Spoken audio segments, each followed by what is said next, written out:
딱 하나는 누구나 알아.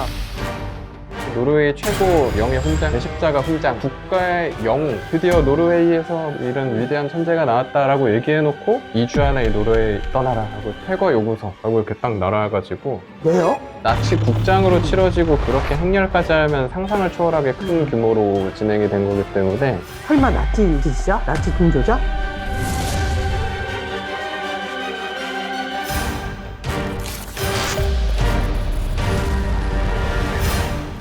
안녕하세요. 강옥사 감독판 다시 쓰는 음모론의 변영주. 도슨트 장인 김찬용입니다. 드디어 이제 우리가 오늘 미술 얘기하는 마지막 시간. 하던 얘기 마저 해야 돼. 너무 궁금했죠.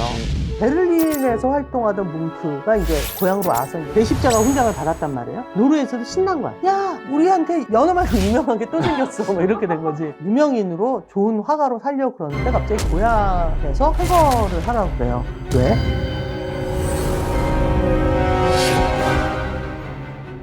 이게 사연이 뭉크가 말년에 이제 돌아가서 자리 잡은 곳이 고향 크리스티아니아시 외곽에 있는 에켈리라는 곳에 자리를 잡게 되거든요. 이 사람이 1944년에 1월 23일에 이제 홀로 세상을 떠나게 됐었거든요. 뭉크가 이제 장례식을 하게 돼서 예배당으로 가서 이제 관 옮기고 하는데 가봤더니 관 주변에 막 철식자가 무늬로 된 리본하고 막 화환들이 막 그리고 그 리본에 막 이렇게 화환에 써 있는 말이 막 뭐 당시 독일 장교 막 서명들이 막 이렇게 계속 줄지어서 써 있고 이러니까 거기다가 이제 막 그 유명한 나치 철십자 깃발, 독수리 막 거리행진까지 했다면서요. 네네. 그 지역 사람들 입장에선 아니 왜 노르웨이 국가 영웅화가 전시에 나치당에서 이렇게 와서 장례에 참여하고 슬퍼하냐 이것 가지고 이제 더 이슈가 됐죠. 이 사람 나치에 담합했던 인물이 아니냐 이런 막 오해를. 아무래도 고향에 있는 사람들 입장에서는 베를린에서 오래 활동하기도 했고 그러다 보니까 아무래도 작품을 구매하거나 후원해주거나 그를 따르는 후배들 중에 독일인이 압도적으로 많은 상황이었다 보니까 에켈리에 딱 돌아왔을 때도 이 사람 나치에 담합한 거 아니냐라고 이제 의심을 좀 받게 되면서 그런 오해들이 쌓여가지고 당신 그냥 나가라, 퇴거해라 하고 이제 보내게 된 거죠.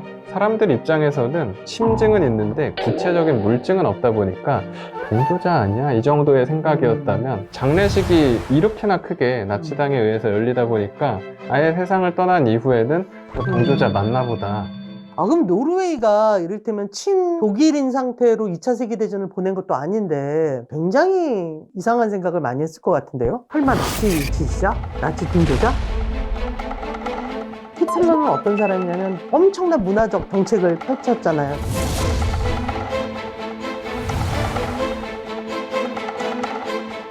화이트리스트 만들어서 네가 독일 민족에 대해서 좋은 거 만들 거면 뭐 해줘? 뭐 송강호 잡아다 줘? 전도연 잡아다 줘? 뭐 이러면 다 해주고 막 이랬다. 그럼 이제 화이트리스트고. 되게 민족주의에다가 완전 클래식 고전 미술? 퇴폐 미술이라는 지정이 되고 나면은 독일에선 당연히 이제 전시도 할 수 없었을 뿐더러 활동하고 있는 모든 것들을 제재하고 퇴폐 미술하는 사람들의 작품은 대부분 몰수가 되는데 그렇게 해서 열린 전시회가 있었대요. 퇴폐 미술전이라고. 퇴폐 미술전에 작품 걸리는 것들은 부족한 인간이 만들어내는 부족한 예술이라고 이제 생각하는 형태이다 보니까 실제로 공간 상황은 진짜 최악이었다고 보시면 되거든요. 일부러 대충 막 빼곡하게 삐뚤빼뚤하게 걸어놓고 주변에다가 뭐 혁명적 문화전투의 주문 아니면 뭐 미친 괴물들의 그림 뭐 이런 식으로 상관없는 지네들 생각을 막 써놓는 거군요. 그쵸. 되게 좁은 입구 겸 출구로 해놓고 동선도 복잡하게 해놓고 하니까 막 부대 껴서 보면서 진짜 작품도 혼란스러운데 사람들도 불편하니까 더 이상하게 느끼는 그런 상황을 일부러 연출하는 거였죠. 더 웃긴 건 그 옆에는 또 사람을 홀리는 전설을 또 따로 만든 거야. 미넨역에서 탁 내리면 양옆으로 어마어마한 하여튼 히틀러가 깃발 정말 좋아하거든요. 그래서 독일 미술관으로 안내를 한대요. 같이 여진. 그러면서 이제 나치의 세상과 맞는 고전적인 예술품들, 또 위대한 독일 미술전을 퇴폐 미술전과 근처에서 바로 이제 동시에 연 것도 사실은 좋은 거 보시고 후진 거 보러 가서 침 뱉으세요. 뭐 이런 거잖아요. 일부러 극대화시켜가지고 이건 별로다라는 걸 모두에게 머릿속에 꽂아놓기 위한 전시 연출이었다. 그래서 당시에 그 퇴폐 미술이라고 낙인이 찍혀버린 작품 같은 경우에는 보통은 그냥 자기들 전쟁 비용 마련하기 위해서 다른 지역의 컬렉터들한테 작품을 판매하는 용도로 활용을 하거나 팔리지 않는 작품들 같은 경우에는 불태워버리는 문화유산의 엄청난 손실을 가지고 오기도 했었죠. 그러면 사실 노르웨이 입장에서 뭉크가 나치의 동조자였냐 아니냐는 독일 미술관에 전시됐냐 퇴폐 미술전에 전시됐냐 이걸로 보면 알 수 있는 거잖아요. 네, 그렇게 구분하면은 뭉크는 확실하게 이제 블랙리스트 퇴폐 미술에 이제 포함되는 작품이었고요. 그의 작품 중에 82점의 작품이 이제 압수당한 이후에 이제 퇴폐 미술 경매에 내놓게 돼가지고 최고가 작품 13점이 있거든요. 그 중에 4점이 뭉크 작품일 정도로 어찌 보면 퇴폐 미술판의 슈퍼스타에 해당했던 게 오히려 뭉크였다는 거예요. 근데 왜 장례식장에 나치 국장처럼 성대하게 치러진 이유가 있나요?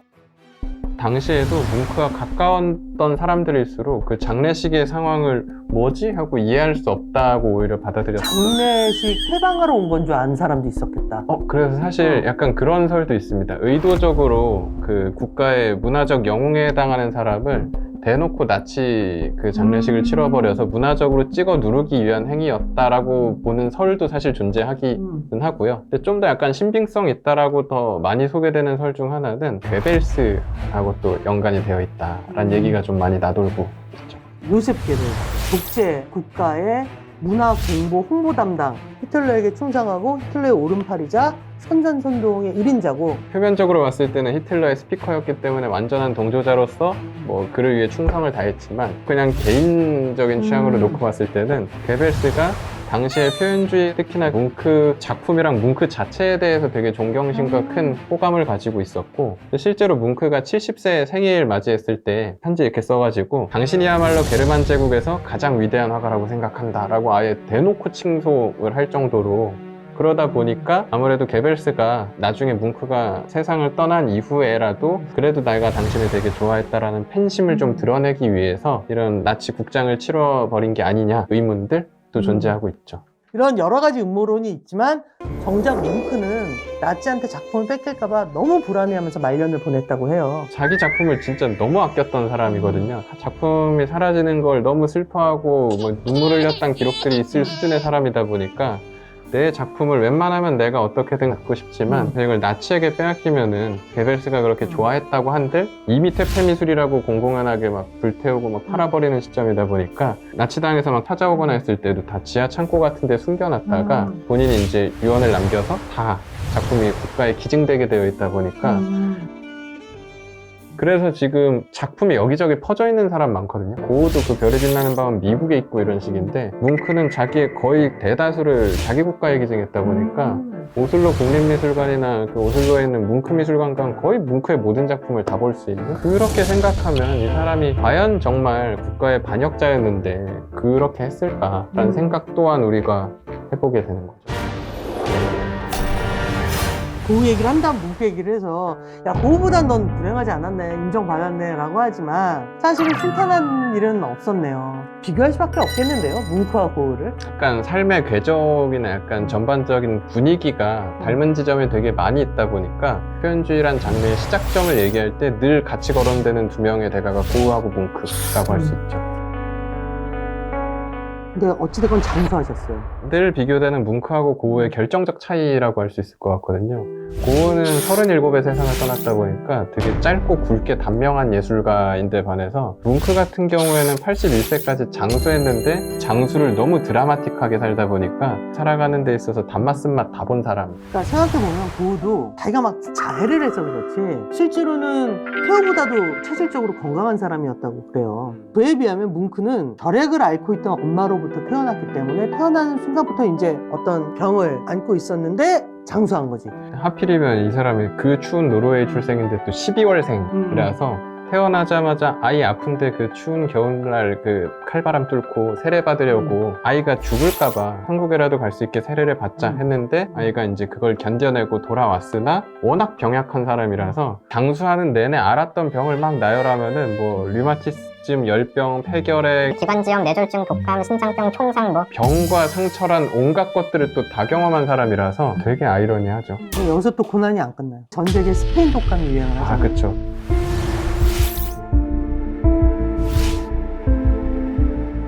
엘몬칠레라든가 클림트 같은 위대한 화가들이 스페인 독감을 피하지 못하고 죽었다고 그래요. 근데 이제 뭉크 같은 경우에는 에너지 넘쳤던 뭐 클림트나 에곤 실레에 비해서 골골거리는 느낌의 이미지를 가지고 있는, 다 그 생각을 한 거죠. 스페인 독감 놔둘 때 뭉크가 제일 먼저 세상을 떠나지 않을까, 약하고 하니까 라고 생각을 했는데, 걸렸다가 심지어 살아서 돌아오는. 그럴 수 있었던 이유는 요즘 말로 따지면 방역수칙 이런 거 최대한 열심히 지키는, 미신까지만 이렇게 생각해서 장례식장 가면 안 된다, 어찌 보면 거리두기, 사회적 거리두기를 하고 네. 술도 끊었다면서요. 네, 채식하고 막 이러다 보니까 극복하고 돌아와서 스페인 독감 이후의 자화상이라고 자기 작품까지 탁 옮기는 거예요. 그러니까 고와 뭉크의 차이가 있는 거죠. 고는 죽음의 순간이 가까이 왔을 때 스스로 한 발 더 이렇게 나아가서 죽음을 맞이했다면, 뭉크는 저 뭉크 아니에요, 죽음을 피하는 그런 차이가 있었던 거죠. 결국은 둘 다 불행한 삶을 살았지만 정반대의 방식으로 그걸 풀었고, 하지만 지금 우리가 보기엔 비슷한 그림을 그렸던 사람? 그게 참 오묘한 것 같더라고요. 사실 색이나 분위기만 봤을 때는 오히려 뭉크가 당장이라도 죽을 것처럼 더 딥하고 무거운 색을 많이 쓰고, 고흐 작품은 주요 작품들 보면 오히려 생명력 넘치는 것처럼 강렬한 작품을 하거든요. 근데 막상 궤적을 보면 고흐는 죽음을 선택해버렸고, 뭉크는 죽음의 사신과 함께 살고 있다라고까지 얘기하던 사람이었는데, 그걸 어떻게든 피하기 위해서, 극복해내기 위해서 버텨낸 예술가이다 보니까 아무래도 그 삶과 자신의 예술을 대하는 자세의 차이에서 그 삶의 궤적이 갈리지 않았나라는 생각을 좀 하게 되는 것 같고요. 그래서 이제 하나하나의 작품을 보는 게 아니라 뭉크의 전반적인 인생이나 이 사람의 가치관을 볼 때 생의 프리즈라는 이제 시리즈로 소개되는 작품이 있는데, 이걸 보면 그게 좀 더 선명하게 보이는 느낌이죠. 생의 프리즈는 삶의 이미지를 보여주는 일련의 그림들로 기획되었습니다. 해안선은 굽이굽이 이어져 있고, 저 밖으로는 언제나 일렁이는 바다가 놓여 있으며, 나무들의 가지 아래에는 다양한 삶이 기쁨과 슬픔과 함께 살아가고 있습니다. 이걸 연작처럼 30여 년 가까이 제작하거든요. 나의 작품은 결국 나의 생명의 조각들이다 라고 얘기하면서 보통 뭐 4개 덩어리로 많이 소개가 되는데요. 사랑에 대한 경험의 시작, 그리고 그 사랑에 의한 불안, 그리고 그 안에서 오는 삶의 우울, 그리고 죽음이라는 이제 테마로 해서 보다 보면 생명력 있고 풋풋해 보이는 작품들도 있고요. 그 안에서 이제 멜랑콜리한 작품도 있고 무거운 작품도 있고, 그 모든 것들이 결국 우리를 완성시키는 생명의 조각들이다 라는 느낌으로 작품을 쭉 펼쳐서 보여준 거죠. 저는 사실은 너무 좋네요. 뭉크라는 사람을 새로 발견한 것 같고 너무 좋아요. 예를 들어 내가 우울할 때 잘 될 거야, 같이 뭐 해내자 하고 희망찬 무언가를 얘기해 줄 때 위안이 되는 경우도 있지만, 그게 더 깊게 들어가 있는 사람한테는 잘 될 거야 라고 옆에서 얘기하는 게 전혀 안 들리는 경우. 그렇죠. 그렇죠. 오히려 그냥 그 우울에 공감하고 나도 그렇다라고 얘기하는 게 오히려 더 깊은 공감력을 줄 때도 있잖아요. 그래서 우리한테 또 다른 형태의 공감과 위로를 주는 게 이 사람의 삶의 궤적이자 작품인 것 같다라고 말씀을 드리고 싶습니다.